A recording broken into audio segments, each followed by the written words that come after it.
This is Romo Dunze, and you're listening to the Ballsville Podcast. Thank you so much, man. Appreciate it.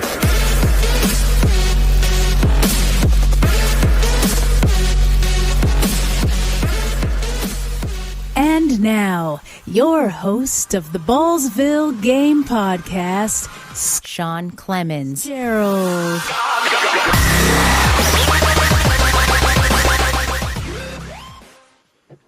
Hello, Sarah. Thank you so much for that amazing introduction. I could tell you put so much time and effort into that intro for me and my own music for this first time hosting all year. So thank you so much. I really appreciate that.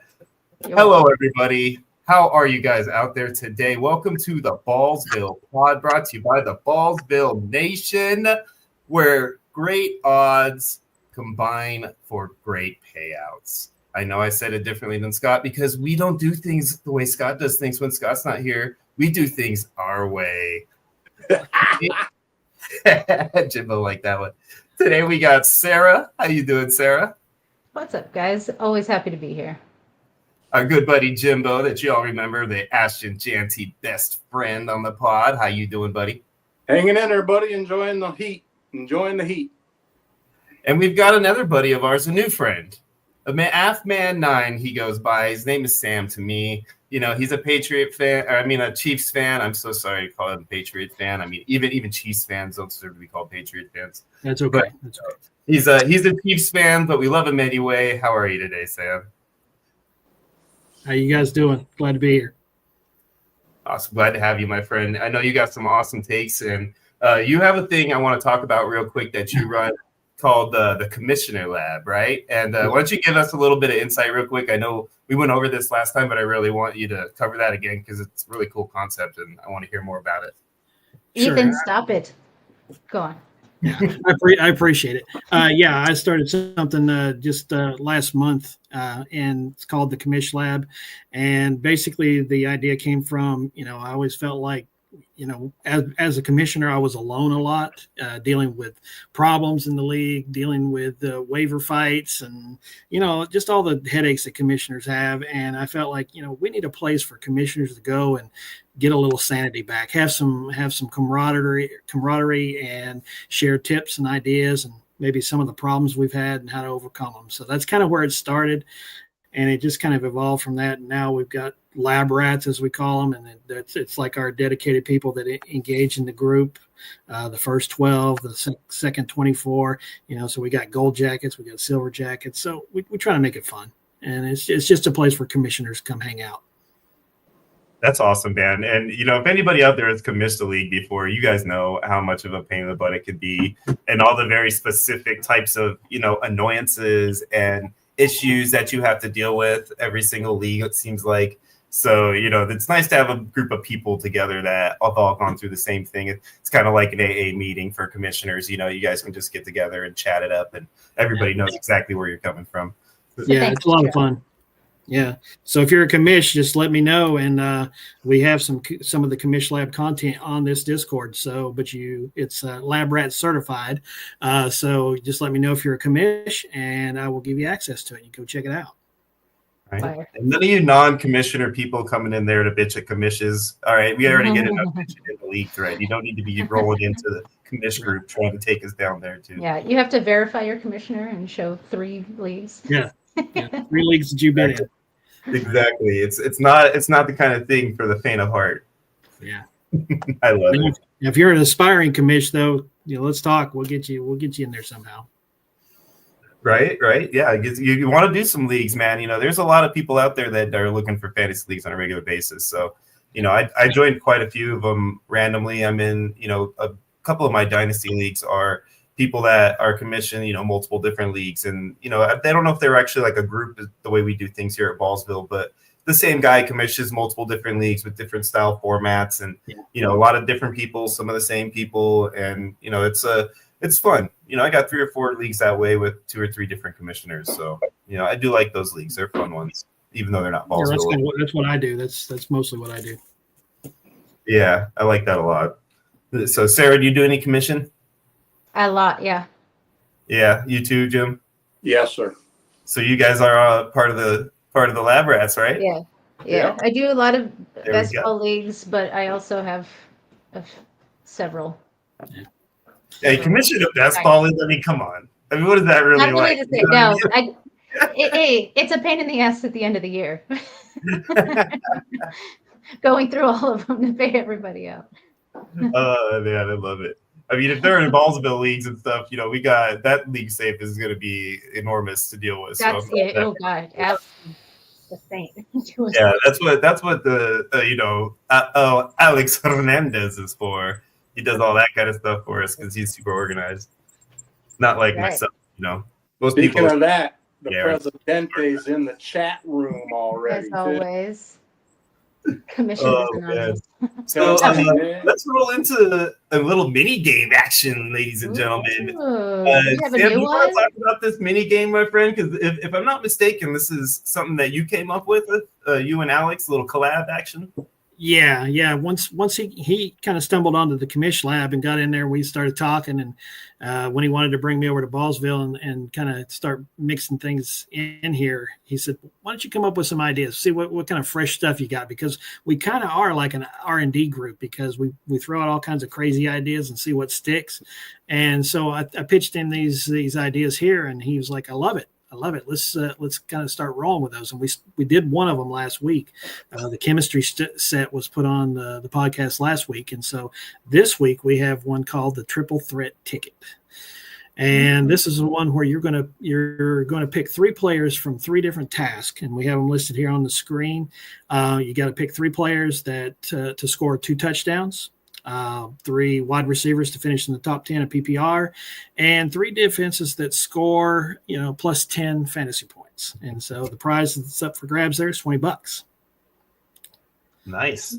Sounds like a lot of fun, man. I'm excited. Well, yeah, I think it will be. And it kind of. Sorry, guys. Hold on. Sorry. Go ahead. And we got you get 5 points per hit when you get things correct, and it's going to start. I think the scoring is going to start after week 1. Yeah, here we go. Tiebreakers, total fantasy points scored for your picks combined. If tied, one of the one with the highest individual score among the 3 wins. If still tied, then you have a grudge match fight. No, I mean the earliest entry that wins. Okay. So how to play is you got to copy your game card in the chat.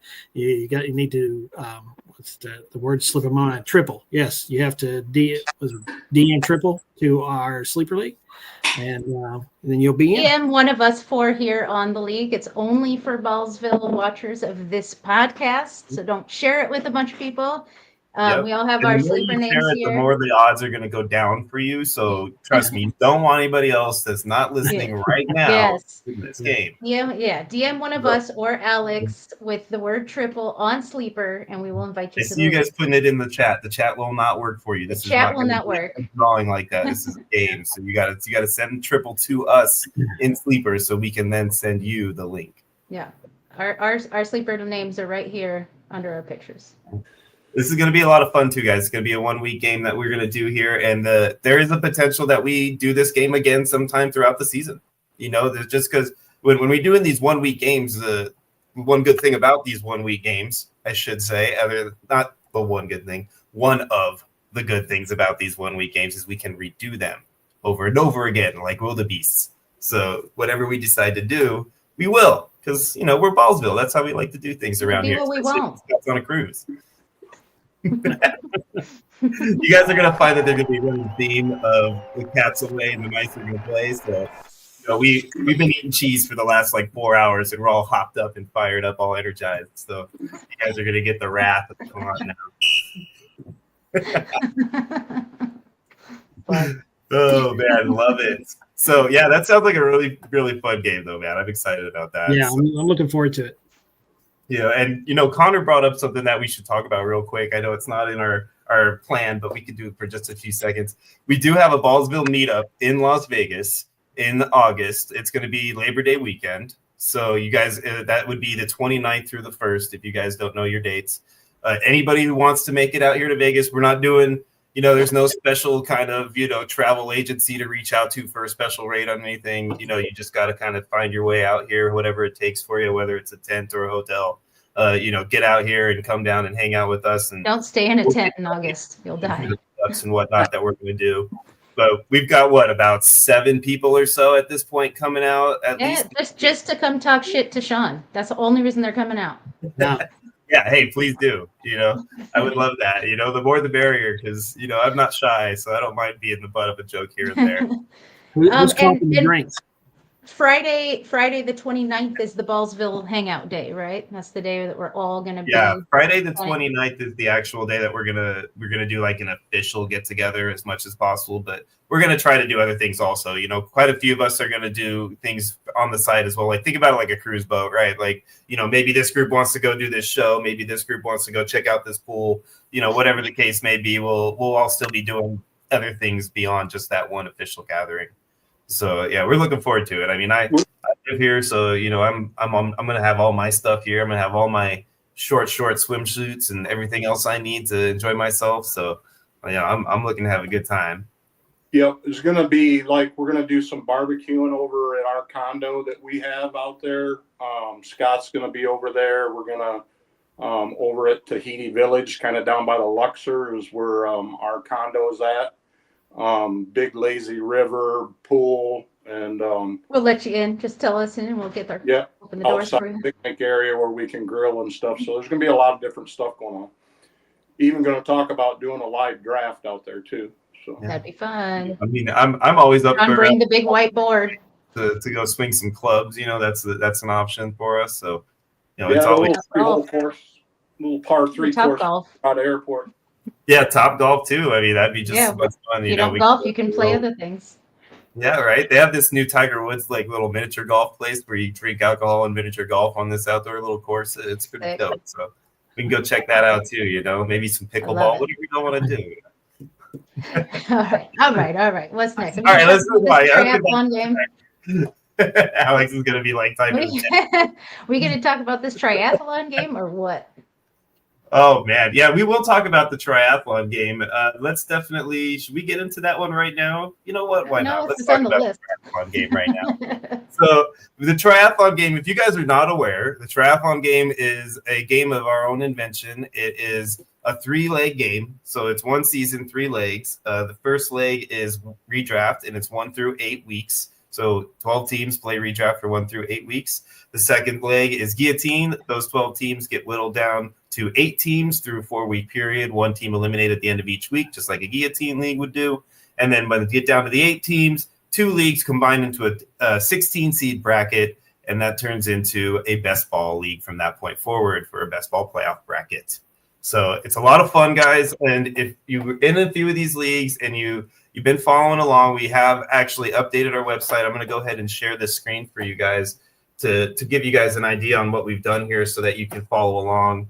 And then all you guys that are thinking about playing this game, this is a great way for you to understand how it's going to work. So this is a spreadsheet here for us, guys. This is on our website. If you go to the ballsvillegame.com/triathlon tracker, this will come up, or you can just go to ballsvillegame.com, click your way through to triathlon and click on scorecard, and you'll be able to get here. So you're going to view this sheet. This is our ADP. This tells us all the ADPs that are going on right now for across the board. Every league is listed in here. We're constantly updating this for you guys so you can see exactly how the Ballsville triathlon game ADP specifically for the triathlon game is.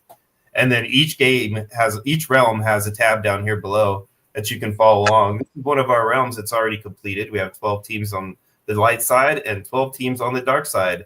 They're going to play for 8 weeks in the redraft here. They're going to go through each week of these guillotine leagues, and they're both going to roll on over here, and they're going to roll right into the 16 seed bracket. We're going to track everything on the sheet, so you guys will be able to follow along in your sleeper league and then follow along on this website as well. So I hope you guys enjoy that. Hey, Sean, can you scroll that down for them and show them where it's at on the scoreboard in the website? In the website? Yeah. Oh, you want me to show them how they would get here? Yeah, On the website? like if you go show them how they can get to that by going into the website and then scroll down to where it says scoreboard and click on the scoreboard. Yeah. I just need to. I know exactly what you're talking about. You want me to show them how to get there specifically? I can do that. Just bear with me. Go back to the homepage. So here's our homepage, guys. So when you're on the homepage, this is what's going to pop up. It'll be a different ad for you guys, most likely. I don't know why I'm getting that one, but that's definitely not something I would watch. Anyway, let's move on. The triathlon game is right here. So you go scroll down. You can click on that bad boy. You got to roll right on through down here to the scorecard. Right underneath this outdated video that we need to change, you're going to see this scorecard right here. You click on that bad boy, and it will take you to that page. Then you can follow along on the bracket and everything. Yep. And we are Those websites. about 3 picks away. You guys are going to have to wait for the pod to end for me to make my pick unless I get an opportunity to sit back and pick real quick. But we are about 3 picks away from finishing the only draft that's currently happening. We have 3 more leagues going right now, or 2 more leagues going right now. We have 11 people in one league and 9 people in the other. So those will probably fill here within the next few weeks. And then we'll launch our final 3 gods after that, and that will roll us into the redraft season. So is Apollo what's happening right now? Yes, right now we have Apollo and is it Minerva, I believe, is the other one that is filling. So both Minerva Yes, I'm and in that Apollo. one. Apollo's Looking forward to filling Minerva. and Minerva. Yep. Yeah. That's sorry for cussing. That's his favorite one, Minerva. Yeah, Don't we got a forget lot of about guys that are in free all of them. You know, You sorry guys for don't forget cussing. about the free gift on if you join every league too. You know, we're going to be giving away Good prizes. special thing. Yeah, you can It's get a yourself mystery prize. special. It's special. No, Special. it's special. So we, you know what we didn't do, which I should have done, and I feel terrible, is I did not talk about all of you amazing people that are in our chat right now. We've got Ethan, like we always do, trying to get everybody to type big game, and he's, successful once again. We've got Alejandro Hernandez, our big El Presidente. Tennessee Nick, always here hanging out with us. Good to have you guys in today. Brandon Bush, what's up, buddy? Sorry for cussing. He's in is he in everyone? I think he might be one of our every triathlon guys. If not, he's in Yes, he's 9 for 9. He says it right there. Yeah. Yeah, TB, Todd, how you doing, man? I hope the twins are doing great. And then, of course, we've got, Mrs. Hernandez. How you doing, Francis? Yeah, she has her own name. I said that. Alex is Mr. Francis. Okay. I like it better that way. I'm going to actually go with that from now on. That's great. Yeah. Give me a hard time, Sean. Okay, all right. Francis. Yes, Presidente. Hey Sam, how did you find out about Ballsville?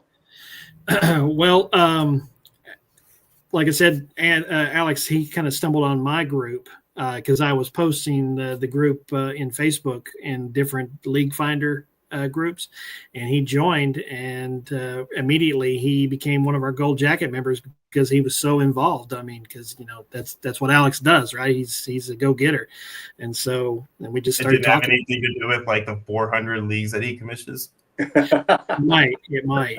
But I think the thing that got him was as soon as he got in and got his gold jacket, what I did for my gold jacket members, there's 12 of them, as I went ahead and sponsored a league called the Commission Lab Invitational. And, there's a significant pot that's associated with that. And he was just like, man, that's cool that you get on here and do that. So, and then it just kind of sparked the conversation. And here I am now. That's cool. That's amazing. I'm sorry. Again, these guys in the chat thread are just driving me insane over here, She says, this is why we miss Scott. Oh, you gotta love it. So let's talk about the big game real quick, because we got to go over the big game, right? We got to make sure everybody understands where we're at with that. So, in a small game. You guys build. How quickly did you fill Division 7? 2 days, 2.5 days. Yeah, like that? seven. We filled that in 3. 3 days, ladies and gentlemen. Awesome. 72 hours. That's like your standard fast. That's ridiculously fast. So great job, guys. Great job. Dang. So what we did is we decided to launch Division 8, and Division 8 is it's one of those divisions where it's like an all-star division. So you only get one entry per person. So if you're in a Division 8 league, a lot of times it's like an invite type scenario, like we're trying to do. For example, I have a league with some of my redraft buddies, and then, there's another group of guys that all play together that are doing one league specifically as well, and they only get one entry in each of those leagues. So they're locked down in those, like myself. I can't join any other divisions. So you guys are not going to be playing against me unless you're in my League 8, which, most of you guys that are listening, or most of you guys are in that league are probably listening right now. Otherwise, I'm going to be mad at you. Excuse me. But so that league basically is full, and then we have 1 through 6, right? Sarah, do you want to? Do we have a little slide? 1 through 5. 1 through 5. 1 through 5. We have a slide 6 for 1 already filled with the fast draft the other night. That was an invite only, also. And then yes, the 1 through 5, you get the extra bonus, the extra $10 bonus if you win your league. I do not have a slides for D7. Is that what you're No asking? slide for D7. That's okay. It's No. okay. I We'll have a say slide that. for D8 and D9 though. Yeah, that's right. We're rolling into that right now. So if you're in D8 already, great. If you're not in D8, feel free to DM Alex, and he'll let you know what league you can or can't get into. Look at that. See, there we go. Right there. Bing, bang, boom. There's a D8 list. I knew we had some out there. Nice little Voltron. Do you guys notice the tiger colors right there? I don't know if you guys noticed that, but you should notice that because it's amazing. So you can get into any of those ones that are the D8 1 through 5 there, and then obviously the other 2 you can see are locked down, or other 3, I'm sorry, are locked down. But jump in those, or jump in Division 9, because we are going to launch Division 9 as well, and that is our Pokemon division. And so you're going to a lot of those, Sarah. I know you like them Pokemons. Gotta catch them all. And week 9, or Division 9 guys is going to drop starting tomorrow. So we're going to do the 9. Alex is going to commission and take care of Division 8, and then I'll pick back up on Division 9, and we're going to start that tomorrow. Look at that. See that? You guys, this Jimbo has taken over the role of the big game manager for all of us. We're going to call him BG Man. And he's basically become like the face of the BG. So I'm thinking that this might be the role that that Jimbo solidifies himself into and becomes our BG man for the rest of our BB nation. Yeah, you guys, the big game's really a joint effort. We've kind of passed it around a little bit. C-Bomb did some, Zoobs did And some, he's humble. Sarah did some. So it's kind of a very time consuming task, to be there for everybody. And you guys are all patient. It's been flowing really, really good. Just remember, life is always there. Alex sometimes will come in like Batman and, if he can or whatever, but just, you guys have all been patient. It's been cool. Just remember, the big thing is we all have life while we're doing this. So the tag part of tagging the next up is really important, guys, because otherwise, we're planning on getting that tag to help us know it's our pick. So otherwise, sometimes if you get autoed and you don't pick and tag the next guy, well, then he gets autoed and he didn't even know he was up. So just try to remember to tag everybody. It's been pretty good. We've had a few hiccups, and I get it. Sometimes you forget. Sometimes you got something that's more pressing. And usually Alex or I or somebody else in the league will say something. And it really has worked out great. And you guys are filling them up fast. And it's a great time to chat and hang out. So it's been fun. Looking forward to Division 9 starting. To answer your question too, Brandon, you can pay once into the league, say $56, and just enter every one of the Division 9 leagues. You're welcome to do that. Just when you go in and you post that you paid in each league, just paid 1/1 or 1/9, 2/9, 3/9. So that way we understand that it's all on one payment. And if you guys know that your name is different in League Safe than it is in Sleeper, the regulars I got down, but when I first started doing it, sometimes you'll get a new guy from a different league that's not Ballsville, or somebody that you invited or something. So I'll get a name I don't recognize. Sometimes it takes me a little longer to get you seated. because I got to go in and verify that they're all paid. Otherwise, Alex takes my lunch money. Everything away. we're asking you to do is for your own benefit, guys. Yeah, So yeah. Just list all these things when you Ethan- both paid, and it will help out all of us, including you. Ethan wants to know if he can join one of them. Yeah, it looks like Alex has got him taken care of in the chat. So you guys I know, thought you were just going to say no, chat El that he President, couldn't join any. and he's talking to these guys right now about what they can and can't do. So I think some of them guys are already in 6. yeah, they're just making sure that Yeah. they got into 1, and they want to see if they can jump into 1 through 5s. Which that's a question for the game El Presidente, game manager, Mr. Francis, yeah. He is- And you still got me slotted into Sean. You still got a slot open in yours, right, Sean?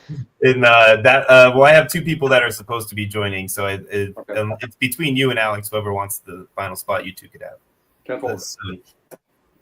So yeah, that's basically where we're at with the big game, guys. So if you haven't joined those, please continue to join those. Or if you haven't joined those, join them now. If you are joining them, continue to join them because they are amazing and they're a really big pot at the end of the day for $7. So why not? Let's move on to some football talk, guys. Huh? What do you think? Let's talk about a little bit of the NFL notes. So let's talk about what's been going on out there. A lot of people are saying it. Shedeur Sanders is making headlines, killing it out here in minicamp. He's got to win it all. So what do you think? Here, let's start with you, Jimbo. I mean, this is something that I really want to hear your take on because, you seem to be the man with the plan when it comes to what these guys are going to do at this point. All right. At the end of the day, for me, it's all about what you're doing on the football field. I get it. All these personalities in football, everybody's got Unless one. you drive really fast and get in trouble. And, so there's so many things going on. He's a rich kid. Yeah, Deion's his old man. I get it. I think Deion really kind of made it hard for him. Shedeur may have not impressed this guy, may not impress that. At the end of the day, I still think he's better than any quarterback that's in that quarterback room. Okay? That's my opinion. I think at the end of the day, he can sling the football. I think he'll end up being the starter. He may not start. I could care less as long as he's not, doing something illegal or, really causing grief in the NFL outside of football. I really don't care about it. I just want to see the kid play because I think he can throw the football, and I think he's a good football player. So I'm excited to see him play football. And the stats that everybody was saying, how they had, he threw this many touchdowns, 0 interceptions out of this many plays. Well, the whole thing is too, he hasn't taken a snap with the first team. In OTAs, he never even took a snap with the first team. So I get it. He's got to earn his rookie stripes just like any other rookie. And, he's probably not getting the attention that a first rounder would get. And so he's going to have to earn it. Does he earn it? I think he does. I think he'll end up starting. It may not be till halfway through the year, or maybe he sits all year, but he will be a starting quarterback in the NFL. Do you agree with that, Sam? You think he's going to start this season? No, I'm going to have to disagree with Jimbo on this one. I agree with the fact that, what you do on the field speaks volumes, but I also believe in team chemistry. And, when it comes to egos, all these young guys got egos, but when it comes to this guy, his ego on a scale of 1 to 10 is about 25. And so I think that could rub some of the players wrong. It could be a locker room issue at some point. But, as far as, Jimbo talked about taking snaps with the first team during OTAs, I agree. He didn't. I mean, they talk about 7 for 9 and 3 touchdowns and all that kind of stuff, but it was no contact, no pressure. So he still hasn't done anything NFL-wise to say that he's going to start. Yeah, I've also heard a lot about Joe Flacco coming out of there so far too. So it's What do you think, Sarah? Do you got any thoughts on same thing.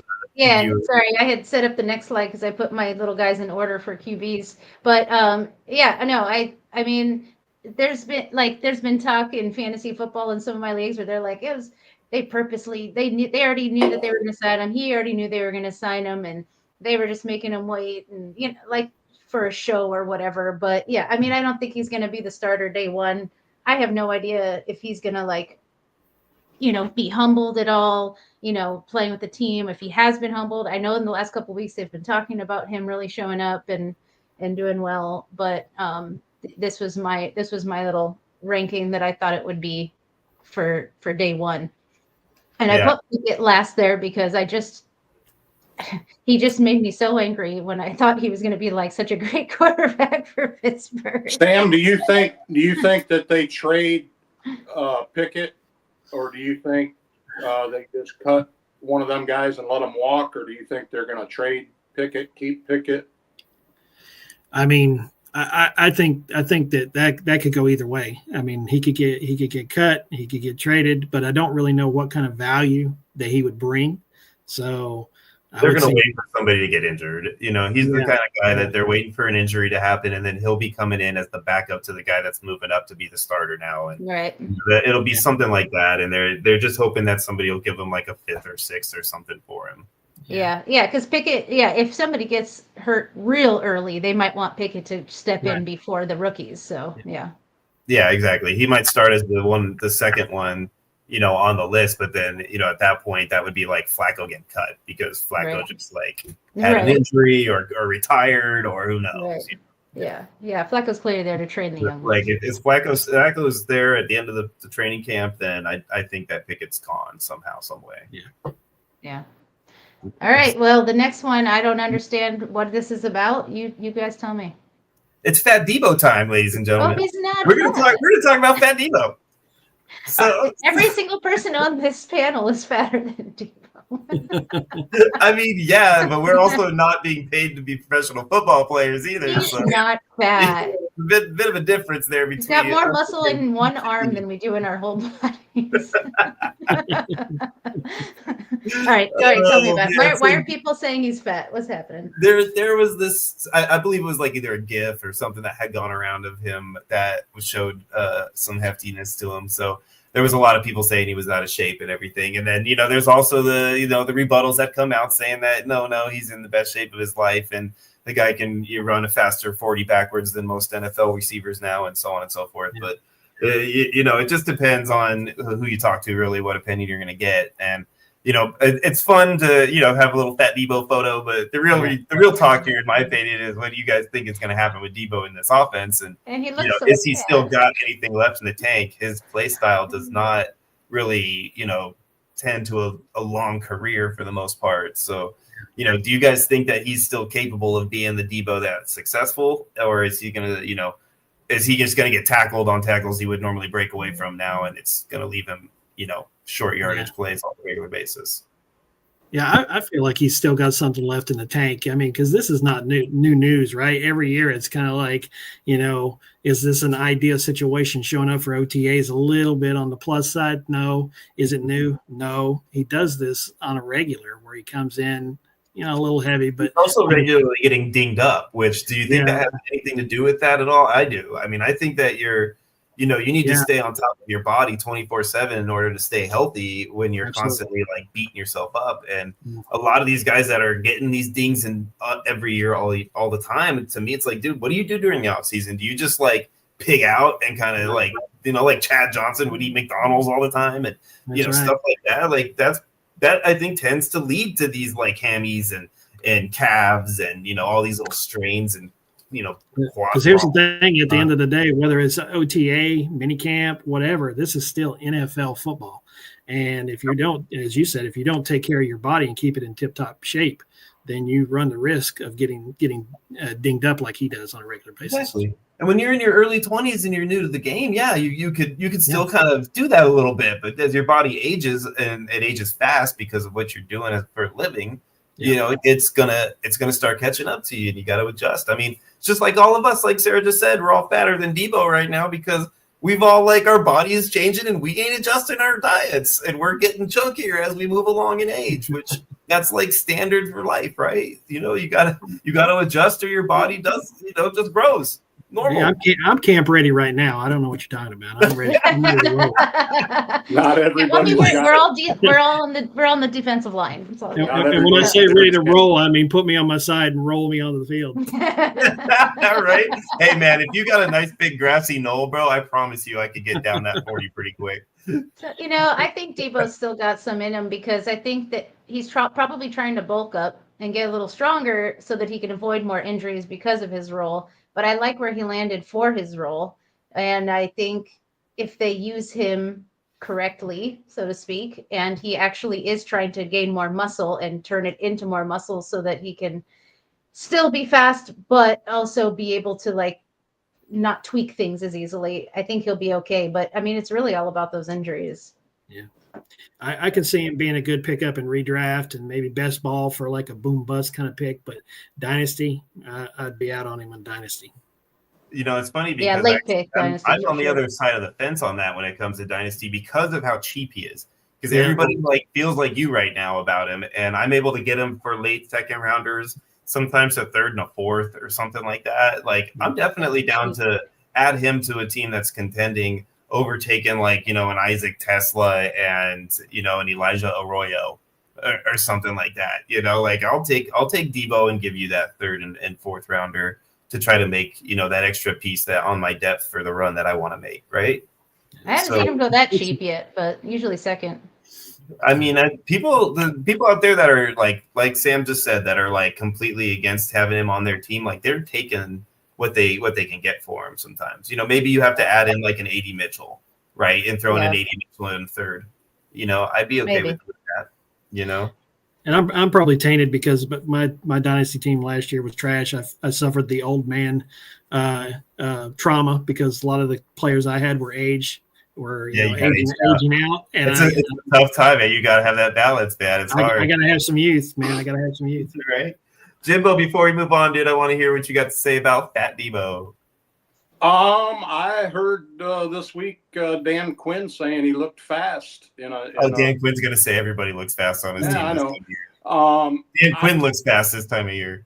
Like I was talking to Sarah, in the prep, I had no shares of Debo there for a few years, and I lost so many leagues at the end of the year because of Debo. So I picked Debo up, and then of course, kind of like the McCaffrey syndrome, I got screwed because I happened to catch him on a down year. So I kind of go 50-50 on him. I like Debo Samuel just because he runs hard, he runs mean, he runs through people. He's not afraid of contact. And, so, yeah, I mean, he's a good receiver. I like him. I'm glad to see him get out of 49ers. I think part of the reason he kind of just gave up at the 49ers, I think, that he just kind of didn't want to play for him. I think he just wanted out, and that's part of the reason he really, fell off so bad is because he just wanted out. And so I think he'll do good in Washington. I mean, I think he'll see some of the running game too, I think. No, I'm with you on that. I think he makes Austin Eckler almost irrelevant at this point. I mean, he's dropping down really, really low on drafts. I mean, he's almost not getting drafted or not getting drafted in a lot of the triathlon leagues. So, that's definitely a lot of the role I think that Debo is going to take in that offense, and Austin's going to be more of that spell to the spell guy, Yep, I agree with you. Yeah. So yeah, I'm definitely anxious to see how that plays out, but I do root for him because I got a lot of shares. All right, coming up next, we've got our Travis Hunter, gold mine or gimmick.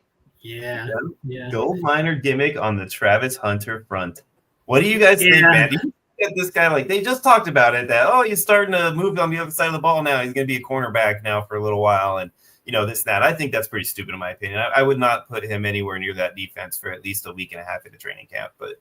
That's just my opinion because I really want to see what he has to do on offense, and I'm a fantasy player. But what do you think about this one? We'll start with you, Sam, since you're the new guy on the pod.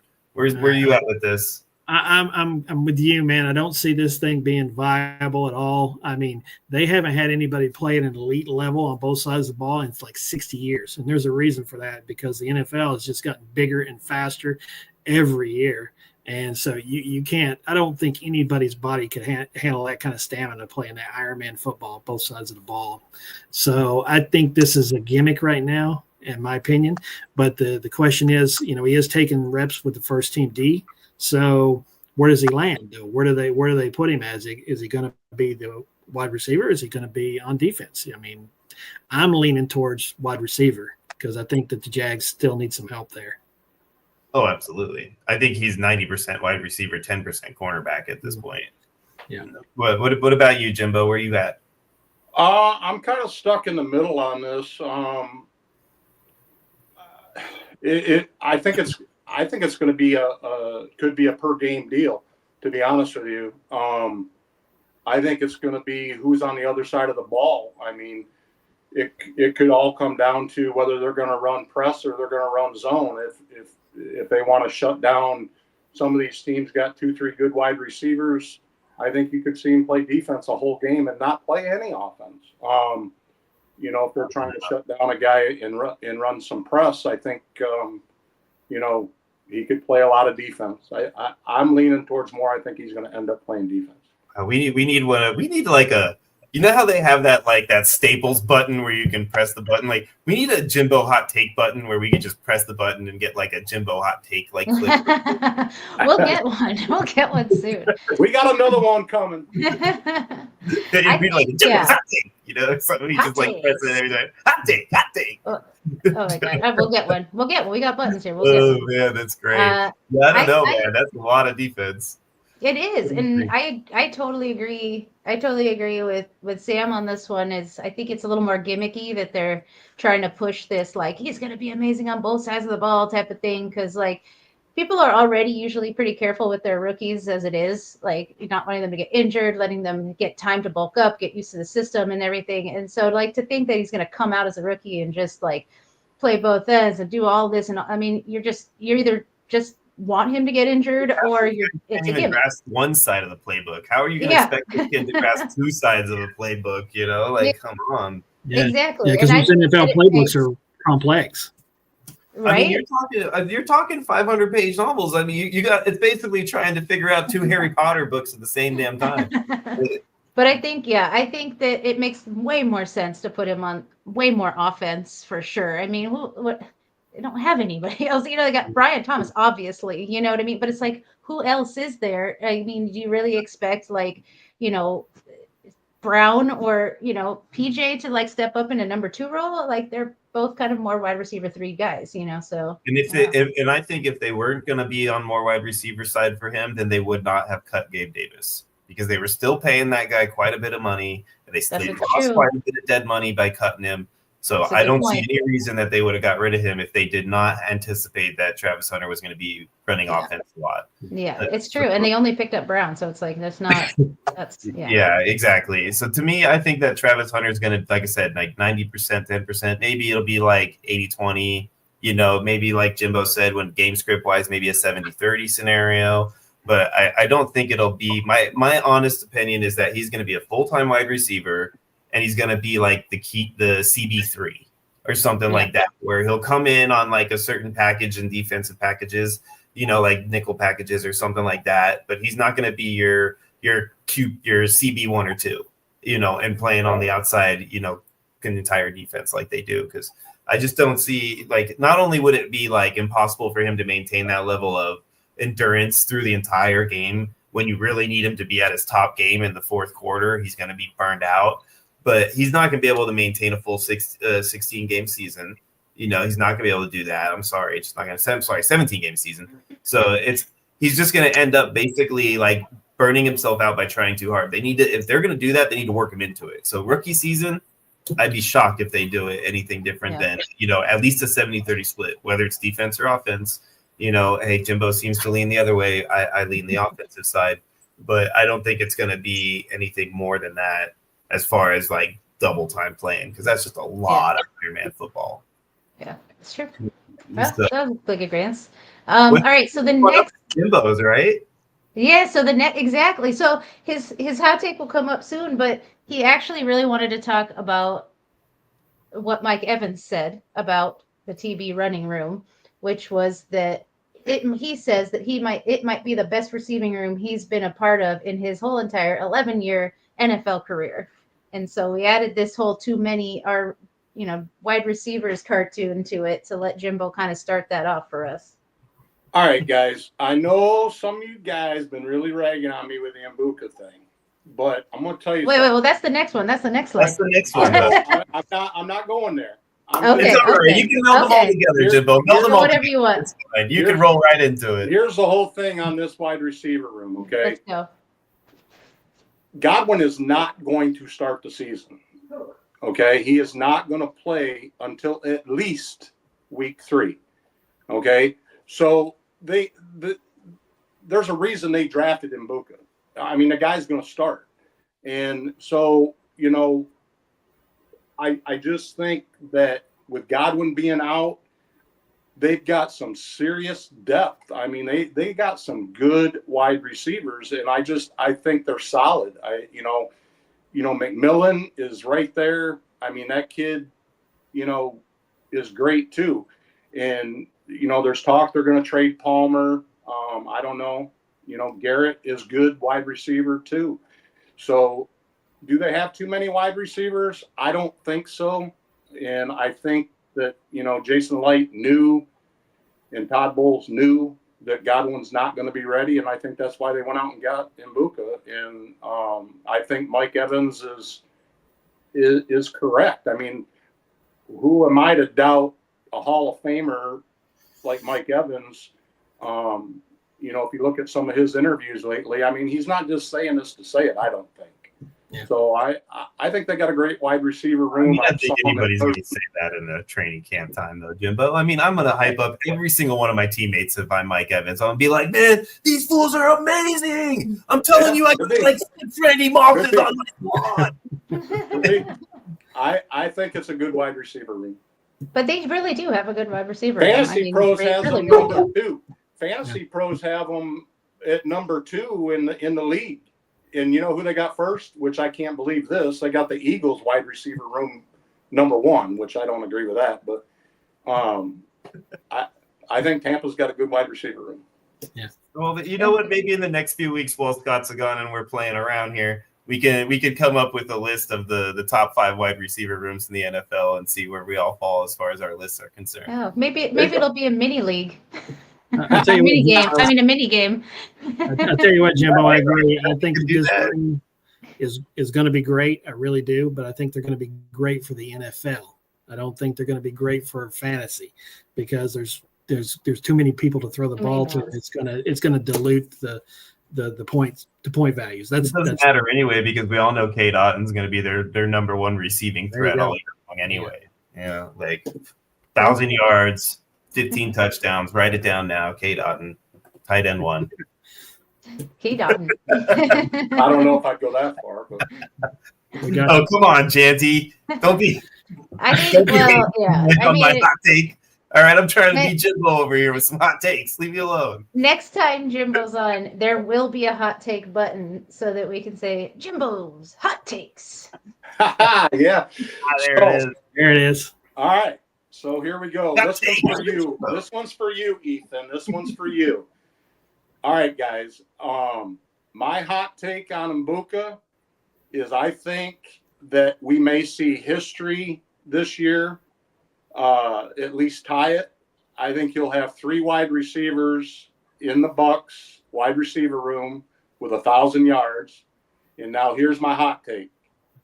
Mbuka will be the highest receiving yardage rookie in this rookie class this year. And that includes Hunter. Ooh. So I think Mbuka will lead all rookies in receiving yards for the year. That's my hot take. So I got a question for you before we get into your hot take, because, we're going to mark that at the 46-minute mark here, guys, so that we could clip that for Jimbo's hot takes. But before we get into that, I want to know who the third 1,000-yard receiver is going to be in that offense. McMillan. McMillan. So you think Yep. McMillan, even after Godwin, I know he's out in the early part, but even after Godwin comes back and Igbuka's there and he's getting his 1,000 yards because he's the rookie of the year for you, and and Mike Evans is It there. could be Godwin. It could, okay. For his 1,000 yards all season in a row. Look what Mike Evans did last year. Mike Evans was out. How many games last year? 4. Didn't even play. It doesn't matter. Mike Evans is getting his 1,000 yards, buddy. So you still think that he's going to get it when Chris Godwin comes back? More than 1,000. You don't think Chris Godwin's going to take his 400 yards away from him, and he's going to be like 500 yards at the end of the season? And I think Mayfield throws for over 5,000. Wow! Hot takes with Jimbo. I'm telling you, is Mayfield your QB1 then? I'm not doing that for a hot take. My hot take is oh, come on. You're not going to take the bait. The highest yardage rookie receiver this year. Oh, my Lanta. So Baker for over 5,000 yards, but not enough to call him the QB1. I would say he'll be. I will say he'll be in the MVP. Maybe if he ran more. He'll be in the MVP talk. He'll be in the MVP talk. Okay. Yeah. But my hot take is Igbuka to lead all rookies in wide receiver receiving yards. Wow. That's Okay. wild, Well, man. hey, That's wild. hey, good for you, man. I mean, you've been drafting him like that's the case. So you're sticking to your guns, and I applaud you for that. I'm true to myself, I guess. My little old self. Ethan's gonna have fun with this. He already Oh, said that's that so funny. Igbuka's not even going to play. Oh man, so one of the little things that's happened here, guys, in the last few days here is that Jair Alexander signed a 1-year contract, $4 million with the Ravens. So a good defense just gets better. So with that happening, I want to lean into something. We don't talk a lot of defense on here because we're a fantasy pod, and Wait, that's did you want to say what that contract was? yeah, it's $4 million with $2 million in incentives. So it's a decent deal for a guy like him. It should have been more, to be honest. I'm surprised he signed for that little amount, but maybe he's doing a prove-it deal with a good defense so he can get a lot more later. But, my thought on the defensive side of the board that I want to talk about is, using defenses to kind of, when you don't have to draft, a defense in your fantasy league, you still need to know your defenses. So, Sam, you have a pretty good take on this that I want to lean on you a little bit about. So, why don't you go ahead and take the reins here, my friend, and give us all your breakdown on how you utilize these defenses for your fantasy drafting? Yeah, well, I don't play in a lot of IDP leagues. It's something that's kind of new to me. I'm an old school guy, 25 years in the league doing defenses and kickers and all that stuff. So what I use my defensive rankings for is I look at the ranking, I focus on the bottom 10. That are there. And from there, then I kind of map out their schedules. What do they got going on in weeks 14 through 17? And then I start looking at that as far as when I start making late draft picks, what players are going to be playing that schedule? Or is it going to be a late season waiver wire pickup, somebody that's going to help push me into the playoffs? I look at those schedules. I look for those soft schedules. I look for, you've got 4 defenses playing and 3 of them are really soft or not really good defenses. Then I'm going to be targeting players that play against them.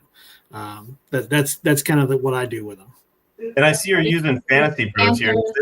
Is this your ranking, Sarah? Or did you pull that up? This is Fantasy Pros projected 2025 defensive rankings. Okay. I love it. So one of the things I like about Fantasy Pros too, since we've got them pulled up, is that if I'm not mistaken, that there's actually a tab that you can click that will send you to a playoff strength of schedule. So it'll go specifically for those 3 weeks of the 15, 16, 17. It will, yeah, and you can go by week as well. Yeah, so you can actually look at those if you're doing exactly like Sam's talking about and utilizing that defense to help you with those late round sleepers. Because I do think that helps a lot, man. I mean, there's 2 things that I look at. It's what's their defensive situation looking like, who they're playing against, and what's their offense that they're on look like as far as how many points they score. So those are 2 factors that you need to include when you're evaluating these things. Yeah, I mean, you're just looking at tier 5 here, the bottom 1, 2, 3, 4, 5, 6, 7, 8, 9 right here, so all of them. I mean, I think that everybody's always looking at Titans and Panthers. Like, all right, who's playing them? I'm gonna Right. go and get those running backs. Sometimes you don't know yet, because defenses do change quite a bit. I mean, look at the Eagles True. turnover in their defense They do. and where they might True. fall based on things like that. And Buffalo had the same thing happen last year. A lot of people talking about their whole secondary had a turnover and whether they're going to have to take a drop off or not. So, there's a lot of times that these things will change within the first will. 3 weeks. Yeah, I check them regularly. Yeah, I don't do the draft picks so much as much as I do the waiver picks later in the season. Once you start seeing how the defenses are starting to form up. Yeah, the waiver picking is really essential. When you get into the waiver picking side of the world, those 2 factors we talked about are very, very key. Yeah, so, I love that idea. Jimbo, you got anything to throw in on that defensive ranking discussion? Yeah, with Dynasty, you're kind of already there, and you got the guys you got, and you can decide who you're going to start, not start. To me, in redraft leagues, it's really important to know what you're weekly going up against. So, in other words, get into an IDP league, or if you wanted to, what you could do in Sleeper, which would make it easy to go back and forth, is just start your own IDP league and don't do nothing with it. And then you can go on there and you don't even have to do anything. Just open up a league, start your own league. And then what you can do is when you know who you're playing, punch in the individual players so you know what those linebackers are doing, what type of defenses they're running. It'll give you their stats and how many tackles, how many assisted tackles. So like if you got a good running back who he's playing against. Same with like your DBs. So when you're playing a certain DB with wide receiver, if you got a great X guy and you're going up a Ravens, you got Hamilton out there that you got out there, or if you're playing Denver and you got Surtain, maybe I'll play a slot guy versus an X guy on your wide receiver side, and it can help you maneuver a little bit through who you want to start and who you don't want to start. So it is important to pay attention to defense. If you want to get real in depth, get involved in some IDP, and then on Saturday, Sunday when you're setting your lineups, you can see maybe there's a guy hurt, and it'll show you just like it does on the offensive side. He's hurt, he's questionable, he might not play, and then you can slide in a different player according to what you're seeing on the defensive individual players playing. No, I see what you're saying. I like that. So let's move in forward because we want to make sure we get to trade talks, guys. We got trade talks today, so I want to make sure we get there and have time for it. So Sarah, we have a little thing that we and you did. At least me and you did. I don't know if Sam and Jimbo, if you guys put together your second quarterback. But there's we got me and Sarah each got our list together on the show sheet because we both listen to the rules and do what we're supposed to do, and we put our stuff down on paper. So I'll start with mine. I want to go over the top 6 first, and then I'll give you my 6, and then Sarah, we can talk about your 6 too. Sure. So I did my homework. Yeah, I got mine too. I just didn't put it on the document. Okay. So we'll leave. You want it to be a surprise. I love it. So we're gonna get rid of the 6 out the way that we all know are the top 6, right, guys? Allen, Jackson, Daniels, Burrow, Hurts, Mahomes. Those guys are all top 6. We all know that. So we're not going to worry about those. The next 6 on the list, though, is really where you start to get to that question marks. So everybody's is different. I'll start with we'll start with you, Sarah, because I know I got the hot take one that I want to talk about a little more. So we'll talk about. Oh, okay. Because I want you to actually last because I know how much you talk about it. After the top 12, right? It was 12 after the top 6. After the top 6, you're 6. Oh, it's after the top 6. Oh, okay, sorry. So we're going 6 through 12. Yes. I've got Baker. Then I've got Herbert. Yes, I'm biased. And then I have Bo Nix. Then I have Goff. Then Purdy. Then Stroud. Those are my. Okay. So out of that list, I have 3, 4 of the same 6 on my list. I've only got 2 that are different than yours. Actually, 5, I think. No, 5. Yeah, only one difference than yours. So yeah, we've got one different. What about you, Sam? Where are you at? We'll go through them all and then we'll talk about them as a group. Okay. Yeah. So Sarah, I agree with you. I got Mayfield coming in at 7.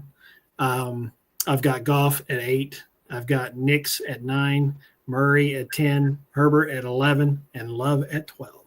Oh, Ooh. Purdy's then- out of your top yeah, 12. so Yeah. you don't have Stroud in there. You've got Love instead of Stroud in there. He's got Kyle Murray instead of Purdy. Yep. Murray Okay, instead of okay. Purdy. All right. Okay, Jimbo. So let's go with your list. I got Mayfield next, Nix, Murray, Stroud, Herbert, and Stafford. Whoa! Or You Herbert. stole my hot Interesting. take. I should not have let you go first. You stole my hot take, guy in Stafford. You son of a gun! Did you do that Yeah, because but- of the prep? But he You- doesn't No. have But he doesn't have Stafford over Herbert. He has Stafford over. That's Purdy. just an age thing. That makes more Makes sense. So I'm here's giving my Herbert so the before upper we go hand. too crazy. Let me give them my list so they all know I'm what we're giving talking Herbert the upper hand because he's got legs. That's right. Oh man, That's right. My list goes Goff, Nix, Mayfield, Purdy, Stroud, Stafford. That's my list. Sarah hated it instantly because there was no Herbie, and you know what? It's not that I have any. Third over Herbert. I mean, It's come basically on. based redraft and what I think that's going to happen this year, and I think those are the next 6 in the scoring, so that's why I put it I that don't way. know. I just Yeah. just Uh, Stafford between Stafford and Herbert. I just want to pubs of it. But all of you guys had Herbert, right? And I didn't. So Yeah, Herbert that's is in your one top 12. place- He's one not place in in. mine as far as redraft rankings are concerned. You guys had Murray, both me and Sarah didn't. So that's 2 and 2 for Murray out of the Mhm. top 12 versus Ann, 50-50 for him. You and I had Purdy. Yeah. Yeah, you had Purdy, I had Purdy, Mhm. and I think you guys both did not have Purdy, correct? Correct. Correct. Yeah. So that's another 50-50 guy. Stroud was in there twice, correct? I had Stroud and Sam, I believe you had Stroud. Is that right? Didn't have him on there. No, so only I had Stroud then? I thought I I got- heard his name the second time. Oh, you did? Okay, so it's somebody. I got- So there was Stroud is another 50-50 guy. So Nix was in all 4, right? All of us had Nix. Yep. And all of Goff. us had Baker. And all of us had Goff. Yep. No, So- I didn't have Goff. I got Goff after Stafford though, but Oh, okay. Okay. Oh, okay. So Goff was Okay. the only 3 out of 4, huh? I didn't have Goff. I have Stafford and Golf pretty close too. And I have Love, which is I think I was the only Yeah, one. you're that the had only Love. one with love in there. Yeah, you're the only one who's loving He's on a love. love. Yeah, he's a love believer. He believes in love. I'm all about love. Oh, I love it. I got a good feeling about him this year. Got a good feeling think about it's a really love. good- I love that. I got like a lot of shares of his I receiver, love love. so cheap. What's his number 1 receiver, real quick? Guy in a green jersey.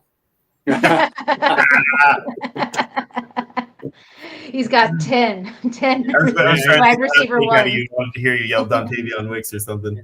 Yeah, no. Musgrave. Did you guys all 3 of you write down your sleeper picks? No, because we're gonna put it on the screen, and me and you guys can talk about your own sleeper picks. But Jimbo and I were gonna look at some Ballsville late picks and see which ones looked like sleepers. And Yeah, Alex wanted us to focus on round 20 through 26 yep, and see who we think is kind of a sleeper within those. Let's run through your guys' sleepers. We'll pick ours up that are in those rounds out of our list. Sure. Because I don't know if we specifically targeted those rounds. Myself, I didn't. So why don't we go ahead and go through it your guys' way? That way we can shorten the segment up slightly to make sure we have time It'd be for our easy. trade talks. yeah, it'll be easy because go ahead, Jimbo. Who you got? Who's your favorite sleeper here in Balls of the Copy Ninja? Well, for a couple reasons, I think again he was sought out by a coach. I think he got a fairly decent rookie contract. I'm going to say Bryant from the Broncos, wide receiver. Nice. Anybody you see in here that should have gone earlier? That you think should have gone earlier? I would say probably. I think Mason Taylor should be higher.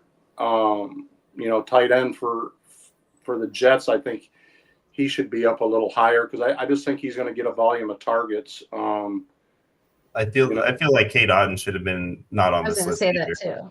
Yeah. I Kate feel like Otten Cade should have been Yeah, on definitely this should have been round. earlier. He should be higher. Yeah. And I think my favorite sleeper to pick in these late rounds is definitely D-Hop.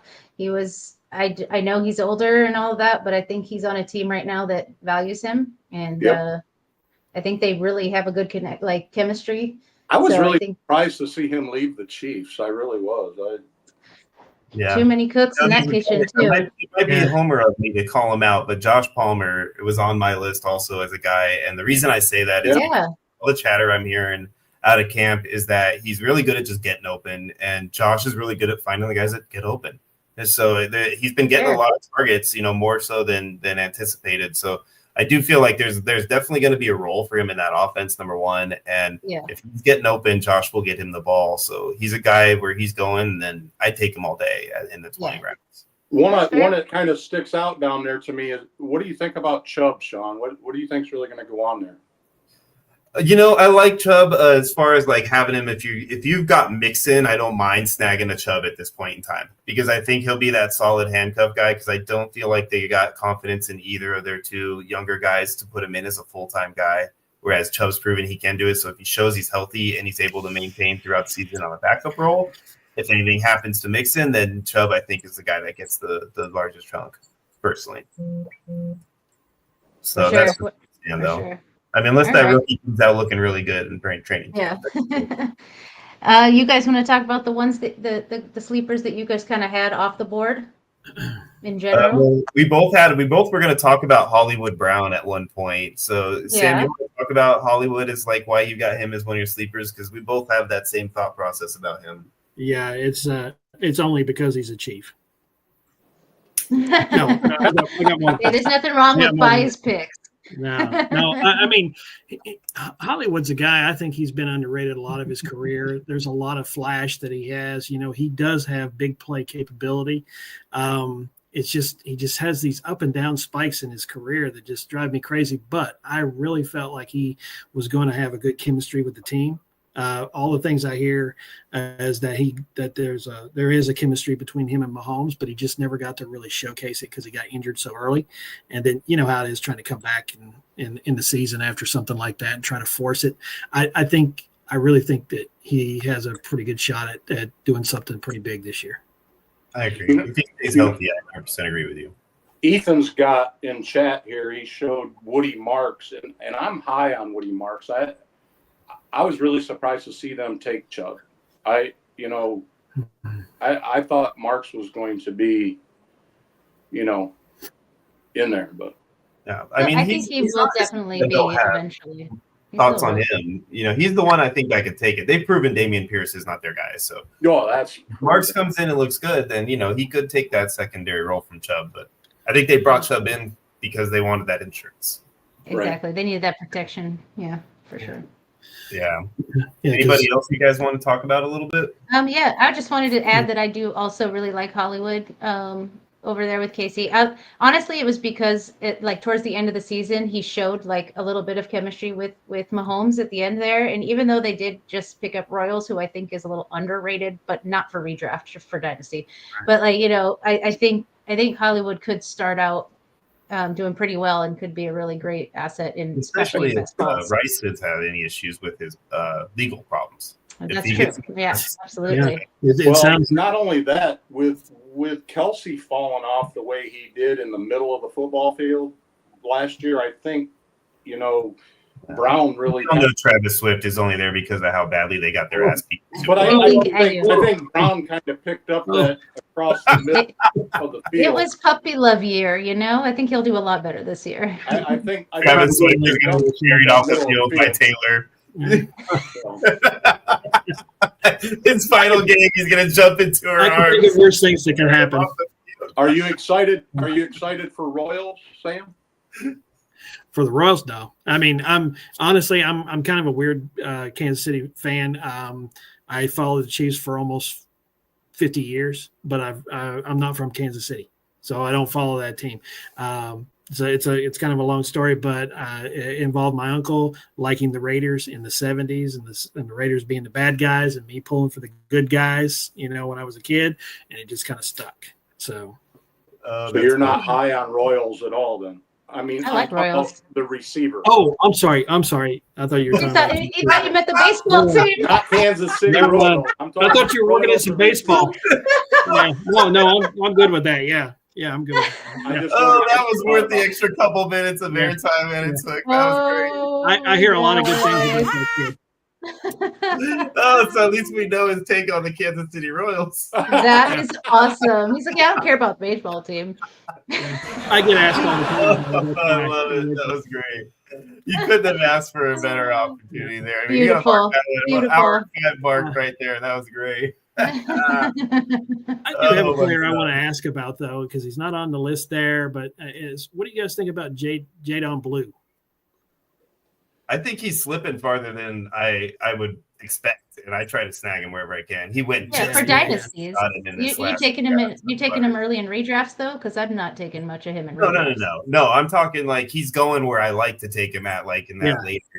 late Yeah. teens, kind of Yeah. an area, early teens, late teens range. Yeah, that's why I want to bring him up because I like him too. And then, like you, I started to see him fall a little bit, and I'm like, yeah, this might be a good snag right here because I really do think he has a really good opportunity there in Dallas. Another one that's like that for me is Bashal Tootin. Yeah.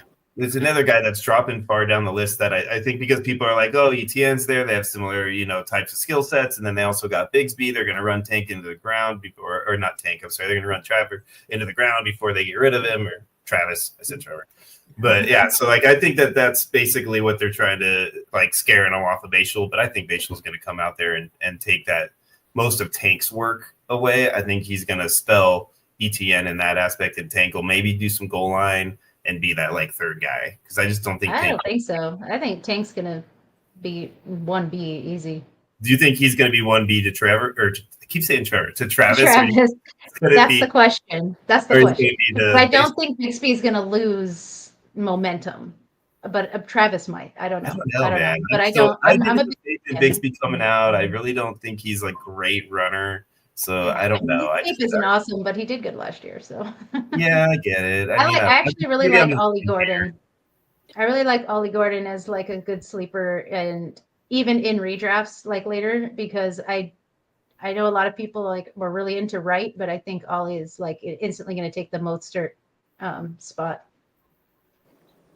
Yeah, no, I think Wright's a great play too. Everywhere I have Achane, I'm trying to snag Wright no matter what for the handcuff. I think Wright's probably one of the best handcuffs. Him and Corum, in my opinion, are probably the two best handcuffs to get. I don't think it's going to Ollie Gordon, but okay. I don't think they're going to have much of a running game anyway because they're going to be behind most all games anyway. So they're going to be throwing the ball. All right, Jimbo with that nice little this little hot take. There, right? Hot take, yeah.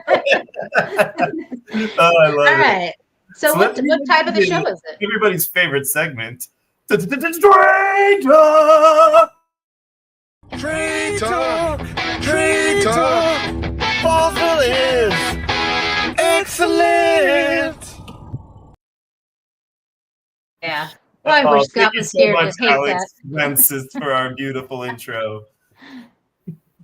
All right, so ladies and gentlemen, this is our Trade Talk segment, everybody's favorite segment where we break down trades, and a lot of them are usually mine, including two that we're going to talk about today. So, without further ado, why don't we roll right on into it, and we'll start with one of my trades. So, this is one that I did knowing that Scott wasn't going to be here because Scott would rip me a new one for trading away Drake May. But I had 4 starting quarterbacks, and I really needed to build some depth for a run. And I got Ashton Janty out of the deal. So, let's go over the deal and see what you guys think. I traded away Drake May, Bucky Irvin, Drake May, Bucky Irvin in the 408 for Cortland Sutton, Ashton Janty, which was the 101, and a 2026 second, which I assume will be early, and I bumped up from the 408 to the 310. So, Sarah, with all that moving parts there, where do you stand and how do you feel about the move? Well, with Drake and Bucky, I don't see how that second's going to be that early unless the rest of his team is just garbage. Yes. But I guess if he had the 101, maybe it's that's one the that case. he's rebuilding. It's literally Gotcha. He wanted those and a bunch of picks, and so. Yeah. Well, look, and I think Bucky Irving is really high on a lot of fantasy players. The guy right below you. Yeah, so I think exactly. So I think that's a good way to get a guy like Genty, who I think is probably going to just blow Bucky out of the water by his second year, like as far as fantasy points goes. So yeah, I like the trade. I mean, if I had 4 starting quarterbacks, which I did in another league, and I got rid of somebody, to get some really good pieces, I think that makes sense. And you've got Genty, you've got Sutton, who I think is going to have a great couple of years. And and then you got another pick at the 3rd. So I like it. I like both sides. I think it's a very fair trade, but I would definitely do your side, especially if you had 3 other great quarterbacks that you already got going on. Yeah, my 3 quarterbacks are Purdy, Josh, and Penix. Oh, Nice. Yeah, That's really yeah, nice. you definitely got the. I'm with Sarah on this one. I'm completely with her on this one. You got the better end of the deal on it, even though it is a fair and equitable trade, in my opinion. Yeah, I think so too. In my opinion, as far as the fair part is concerned, I would actually it was one of those trades where I instantly got what do you call that? Where you regret like right away. So whenever that happens to me, I always feel like that means it's like a fair deal, because otherwise, usually I'm rated people, and that's when I don't feel regret. What do you think? What about you? Like always, I'm on the other side of this. So How Scott say? Well, I always look at these as who's got the best player out of this. Who's the best player on the board? Genty. I mean, if Sutton was a little younger, maybe. But Are you seriously about to say that Genty is not the best player in this trade after your RB1? No, he is. I'm just saying. I know. I just in the back of my mind, I'm sitting here thinking, Scott always says, "Well, best player." He says he goes with the quarterback. I don't know if I'm giving up Drake May, or if I don't know if I'm giving up Drake May there. I guess if you knew you were going to go get Janny. So I'm still going to go the Drake May side. Who's your other running back? It's my other running backs in that league. I have Christian McCaffrey and is this the league that I have him in? So it's either Devon Achane or Bijan Robinson, because I made a similar. I got Ashton Jansen at the same exact time, and I had and McCaffrey. I think it's this league that I had Achane and McCaffrey, and then got Janty. And I really needed help at receiver more than anything else, so that's why I made sure to include Sutton, even though he's old. Blah blah blah. Yeah, Sutton's going to be a good guy. I would say it's a real close trade, but just for. I'd probably take the May side. Yeah, it's a fair trade, so it makes sense for someone to like either side. Yeah. It's a good trade. Yeah, Right. I definitely feel like I got a good deal out of it, but I was exactly like you said, dude. The quarterback aspect of it really did throw me off a little bit there, because I was like, man, I'm giving away a quarterback, especially May. For sure. Did you try giving him Penix instead? I did. I tried Purdy. Purdy was the initial guy that I tried to move on from, and then he said that he wanted May, otherwise he wouldn't do the deal, and so that's where it kind of got to this point. Yeah. Well, he's set his boundaries. There you go. Yeah, I'm trying to verify for you real quick. Yeah, it is the league that I have Achane in. Yeah, Ethan is saying in chat that he liked the May side there. Yeah, see, I mean, it's not that far off. Nick. No, it's a really good trade. The same thing. Yeah, he said that also.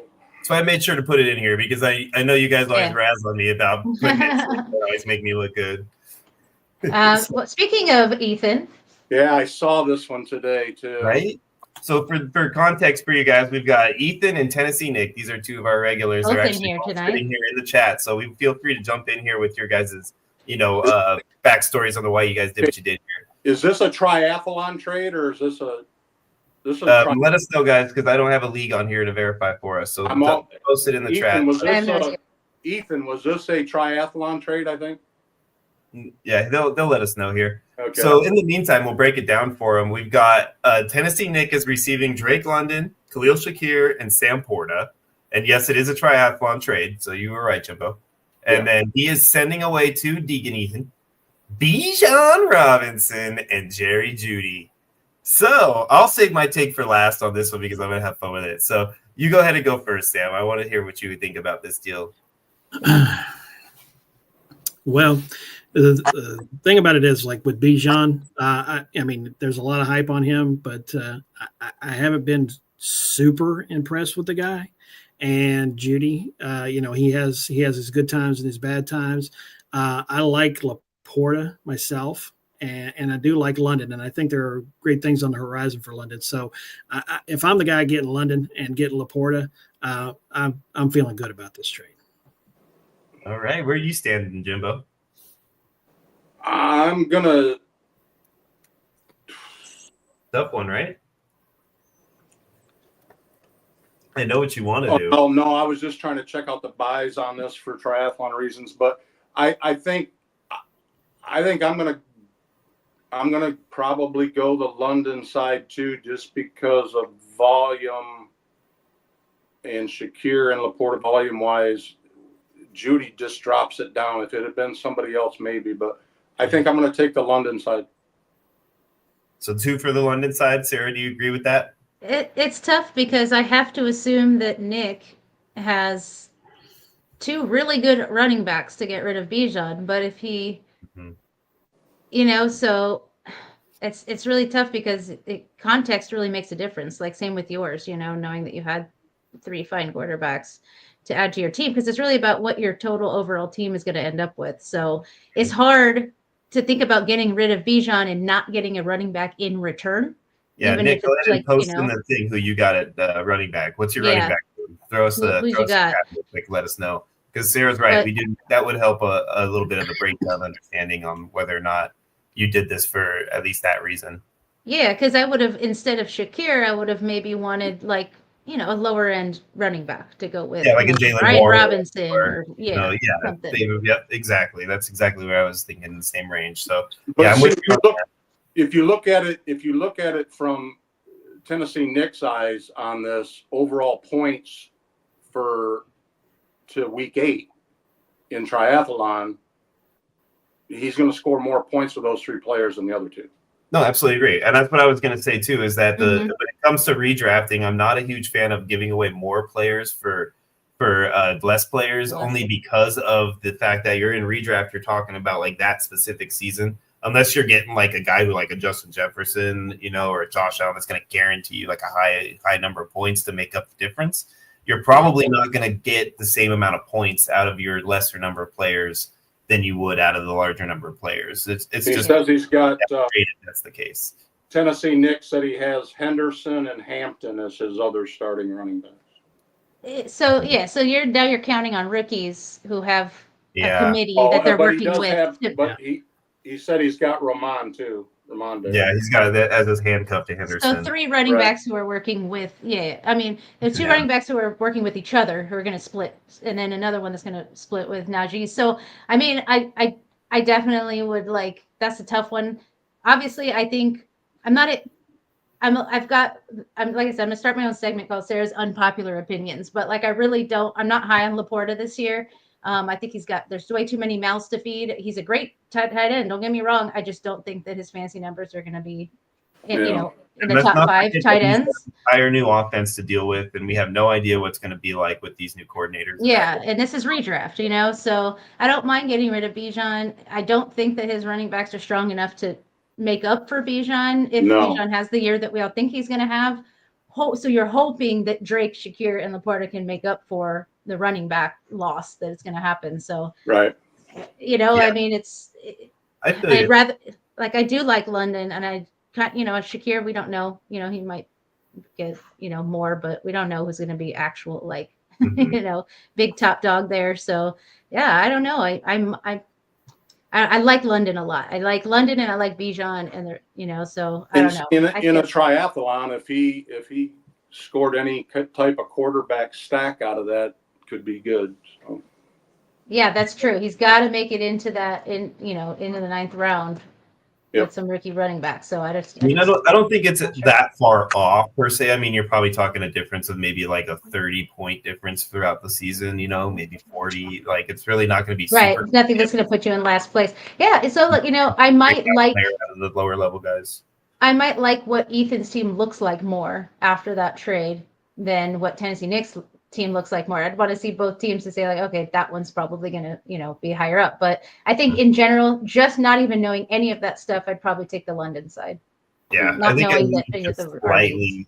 I lean that way slightly because of what I mentioned. I'm just not a huge fan of giving, especially unless you're giving away like. So for me, London would need to be a lower level player, like another tier down receiver. So maybe somebody. Let's see who would be like a tier down from London. I can't think off the top of my head. Maybe like a Rashee Rice or something like that. Then I would be like, okay, now that deal makes sense because the points would play out, where we're probably running into a 10-point difference maybe. And now you're loading up your running back and you can stack your receivers if you have the depth and yada, yada, yada. Yeah. So if Judy had a more steady quarterback, I might go with the other side, honestly, because exactly. Judy's great. I don't hate it. I just don't 100% love it. So it's, I would lean, like you guys all said, I would definitely lean towards Tennessee Nick on that one. Nice. All right, y'all. What is next? Please. What do we got next? Which one is in the next on the list? Good. Not. All right. This is our buddy Dead Man. This was the lead up. This was the lead up to the trade with me. Oh, snap. So this was Dead, before, then your trade is after this? Oh, I love it. Well, because Dead Man made this trade because he really wanted Bo Nix from me. And I said, then you better get me Herbert. So he went out searching for Herbert so that he could get Bo Nix from me. So he gave up a 26 first, a 27 first, and Pat Bryant to Papa Squatch 77-7. And this is Dynasty. For Herbert. Strictly for Herbert. Well, yeah, because we got the rookie picks. I kind of the picks, obviously. Right. It's okay. So I'll give you guys my quick pick real quick. Doesn't this one, because I think this is pretty close to fair. Although I still think that you should have got a little bit more for a guy like Herbert, specifically a better piece than a Bryant. I would have liked somebody who's actually like got a higher ceiling on them that I know is actually a higher ceiling and a higher floor per se. So that's the only thing I don't like as much about that. Otherwise, I'd probably just taken like a future second instead of Bryant if I was going to do that. But it's really close, so it's not too far off. And I think he got away with a little bit of a good deal for Herbert. So good for you. Where are you at, Sarah? Yeah, I agree with that. Oh, I'm sorry. I thought you said Sam. I thought he said Sarah, but it does not matter. It was Herbert for you first. Not bad at all. Go ahead, Sam. No, I agree. The Bryant piece of it, I'm with you, Sean. I would have probably rather had a pick than him. But either way, I think it's a good trade for Herbert. You too, Jimbo? If it's a rebuild, which it looks like it is, I guess I'm going to go ahead and take the Bryant side. I think the upside with Bryant, with the two firsts on a rebuild, I'm going to take always one, ladies and gentlemen. Always. He loves it. He loves No, it. I know you like yourself some Bryant, so I understand. I like Bryant too, honestly. Yeah, he got paid too. He didn't just get a rookie deal. He got paid. So I was surprised that Dead Man gave. What? Sorry. Go ahead, I was Sarah. just going to say I was surprised he gave up Bryant, knowing that he was. Going I don't to go next. have it off the top of my head, but I know it wasn't just a rookie deal. Well, maybe The Bryant Bryant was the reason that the guy took the deal. Maybe he made him give Bryant up, and he didn't want to. He probably, maybe he wanted, but I do know that Dead Man also has Mims, and he's a little bit higher on Mims than a lot of other people. Oh yeah, Mims is all day long. So Mims, he kept Mims and gave up Bryant so he could get Nick. So yeah. Is that the next one? No, go skip to the No, next it's one. not. Back to this one so that we Okay, can. we'll go back to this one after. I want to do them in order since they were that way. Yes, this was, and then we made this trade because I wanted my Herbert, and this was before Denver got what's his face? Where did Denver? J.K. Dobbins. What? Before they got Dobbins. Yes, this was before the Dobbins trade. I was really pissed off about that. Yeah. So you guys know, in case you can't see, Sarah received Audric Estime, somebody named starts with O, Gadsden, Will Gadsden Disley, and Disley, and Justin Herbert, and a 2026 second. Let's be clear. I know you probably haven't heard of them because you don't follow the Chargers news like my Bolt Up does. Okay, but they apparently really like him, and Harbaugh has already said that he's he's already thinking about ways that they're going to be throwing to him this year. For the life of me, I don't know why they went and got Conklin to begin with. I know. Conklin, what? I mean, that's basically like signing Will Disley's brother. No, I think Disley's way better than Conklin in my mind. But Oh yeah, absolutely. yeah. But so Sarah gave up for this guy's Oh, man. gave up Bo Looking Nix. at it now, I gave up way too much. Yes, you did. That would be my exact opinion. The moment I saw it, I said, Sarah, what are you doing? I know. Damn. Well, you also have Knicks over Herbert, and I definitely. Yeah, and I'll see Dead Man's Soul. He's going to turn right back around and go back and get Bryant back. Yeah, right. He's gonna turn around and go snag Bryant back for like a third. The things that I do for Herbert, man. Oh my god. He'll probably you get Ayuk. definitely got Herbie eyes on that trade, and it's just like, Oh yeah. Never heard that one before. Yeah. well, Herbie eyes? Sarah has Herbie eyes on a regular basis. She usually has him Yeah. behind her with his nice full. Yeah, I'm Yeah. taking the Knicks side on this one. Luscious hair. Oh man, so yeah, I'm with you guys too, man. I think Sarah took the bullet on this one because she I loves did. her man. So I hey, really what can we did. say, though? You know, I've given up a lot for Josh Allen too. I'm not gonna lie. I've been a victim of that too. So this is the best of us. I did. So we got one Hopefully- more, right? Which is the one we skipped. The one that we just passed, yeah.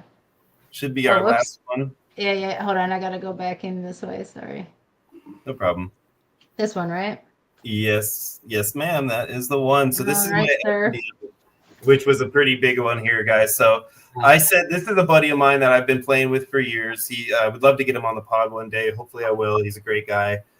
He gave me Justin Jefferson, the 209 and the 309 for Christian McCaffrey, DeAndre Swift, Jameson Williams, Kate Otten, and my 2026 first, which I project to be a late first. Yeah. So start with you, Sarah. Where do you stand? Oh, JJ all day. Are you kidding me? He's taking. I love CMC. Don't get me wrong, but I'm certainly not taking him over JJ in any day of the week, because he's probably on his last good year if he doesn't get injured. I like Swift too, but I also think he's probably on his last good year. JMO's fine in a super crowded room where he's boom or bust. So if it's best ball, great. If not, good luck trying to choose when to play him. And a late first. So I'm taking JJ a second and a third all day. You too, Jimbo? Nope. Or you got a difference of opinion? I can tell by the look on your face. I'm taking the McCaffrey side. Oh, so what's your point on your take on that? Why are they doing that? You talking to me? Yeah, why are you taking that? Go for it. Well, Sir? number one, I mean, just with what Chicago's done offensive line, Swift should have a really good year. Otten is okay, good guy. The first round pick, but just even Williams and McCaffrey in the pick, I'd probably taken that trade just with McCaffrey, Williams in the pick. What? Wow. Wow. I'm a dynasty, man. Okay, but think about it for a minute. Okay, there's nobody else to throw the ball to at the 49ers, really. McCaffrey's going to get a lot of touches if he can stay healthy. Same Hey, with and Swift. Jennings and Swift's going to have a good Pearsall year. are just fine. Williams is going to have a knockout year in the pick. Yeah. Why do you think Williams is going to have a knockout year with Laporta and still St. Brown right there? Oh, no, Williams is going to have a good year. Do you think he's going to get more looks than St. Brown and Laporta? I don't think he's going to get more, but Detroit's going to have to throw the football this year. They got some tough games. They're not going to be way ahead like they were in a lot of these games. They're going to have to throw the ball this year. And I mean, just sure, think, yeah, they throw. That's true. I But just I mean, yeah, think they they're still gonna got really have Gibbs, to work a lot Montgomery. harder. There's a lot of people that don't even have Detroit winning 10 games this year. I mean, I think they'll win 10, but Yeah. I think they're going to be throwing the ball, and they're going to throw the ball long, and I like Williams. I think McCaffrey is over his stuff. I think he's going to have a good year. Otten's good. Swift's going to have in the first. Yeah, I'm taking the McCaffrey side. Because the 209 can replace Swift, 309 can replace Auden. So everybody knows this is why me and Jimbo have never made an actual a trade. trade. Actually, that's why you should make a trade, because he would have taken that trade and given Oh you no, JJ. Jimbo gives people things that I'm like, oh, why did you do that, dude? And then when I offer up a trade to him, he replies to me with like the craziest, like one-sided deal that I'm like, dude, I can't even counter this. It's Jimbo, I gotta say, you've sent me some deals where I'm like, are you crazy? I'm not giving you that. Right? And then he'll go and he'll do a deal, and I'm like, you just gave away that guy for peanuts, man. What the heck? Why did you give me that deal? He just doesn't like you. Sam, What do you think, Sam? I'm JJ all the way, man. Yeah. I love McCaffrey. I give him his due because he's a win you a championship kind of guy, hell yeah. or he's going to lose you a championship kind of guy. You just never know what you're going to get. I agree. I think Swift's kind of like on the decline. I don't necessarily agree with the Williams comments about how he's going to have a great year because there's a lot more mouths to feed pass wise other than Laporta and St. Brown because you've got two good running backs that can catch out of the backfield. So I think that they're going to have to spread it around a little bit. So I'm with Sean on this one. The JJ trade is sweet, man. Yeah, and so Tennessee Nick's over here talking about that he doesn't like how many assets I gave up and everything. And to give you some context on it, I had a team that was like the first year that we started this league, I had McCaffrey, and then I traded for Bijan, and I had like the best team in the league, and I lost like the third, or the third place game. So I basically like didn't even make the money. Then I ended up in so bad that I am all the way down in last place last season. So this year I ended up being able to draft Janty with 101. And then moving forward, I ended up making this trade with him and I got Tyler Shuck out of this deal for the 209. 309 was Terrence Ferguson. It's a TEP league also. So that nice. Yeah, I like Ferguson a lot this year. So it turned out like the picks turned out okay for me. And my roster is deep enough to cover the extra spots. And now I have like a stud at my receiver, which is the one place that I didn't have like a good solid. And you said you ended up getting Genty too in this league? Yeah. So this is the league that I have Bijan and Janty in that I told you about. And then I made a trade later on. I made a trade later on and picked up Derrick Henry also. So now I have Derrick Henry as well on that running back. You didn't need Swift at all. Yeah. So that's why I traded away Swift in this or deal. CMC. Obviously JMO was replaced by JJ. CMC, I already had two good covered running backs, like I told you guys. So there was reasons that each of the pieces were included. And you got a quarterback. What's your feelings with Addison? What do you think is going to happen legally wise? And while you have this Jefferson laying there, how do you think if Addison is out for any amount of time, obviously that helps Jefferson. And how are your feelings? I think it's the other way around, to be honest. I think Jefferson gets hurt by not having somebody else that takes some tension away from him. Right. But then also, how do you feel about McCarthy? Oh, I love my face cousin. Are you kidding? Oh, you're talking about JJ McCarthy. I'm sorry. McCarthy. I got the prefix name thing going on there. JJ and JJ. Yeah, Jefferson can make anyone look good. I think JJ is going to be just fine, man. He looked okay. He's a kid that has moxie. He can sling the ball, and we all know that all you got to do is JJ is get it within 10 feet of him, and he's going to grab it. So, I don't think he's going to have any problems. Plus, and like I said, he's got the quarterback whisper, my face cousin at coach, and he's going to be just fine, dude. I mean, that guy can coach, Josh Johnson into being like a stud. Like, I don't see any reason why he can't get JJ close. And then what's your feelings on Felton coming in, the rookie pick that they got? What did you think about him? No feelings about Felton. No. Not this year anyway. Yeah, I don't need to worry about him. He is what he is.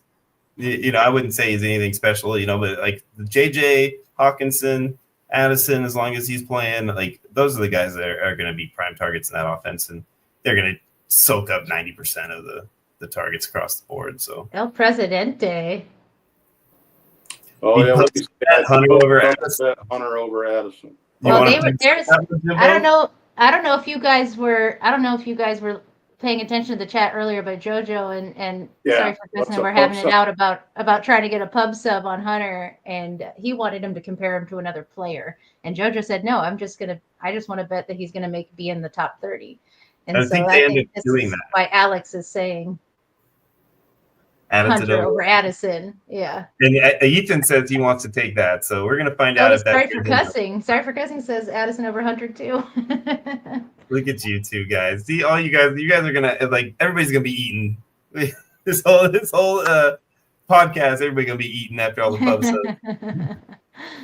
Oh man, I love it. So that was our last trade for the day and our last segment for the day. So we made it through one whole pod without Scott and anybody dying, which honestly say I thought was going to be the case. So I'm glad that we're all still alive and breathing and ready to try this again next Wednesday without Scott and even more crazy antics to come. So I hope you guys had a great time. Thank you so much for joining us here at Ballsville. For my co-hosts today, we had Sarah, Jimbo, and Sam Affman. I want to say thank you guys so much and have a great day. We are out of here. Don't forget to DM for Division 8. Yes, DM for Division 8.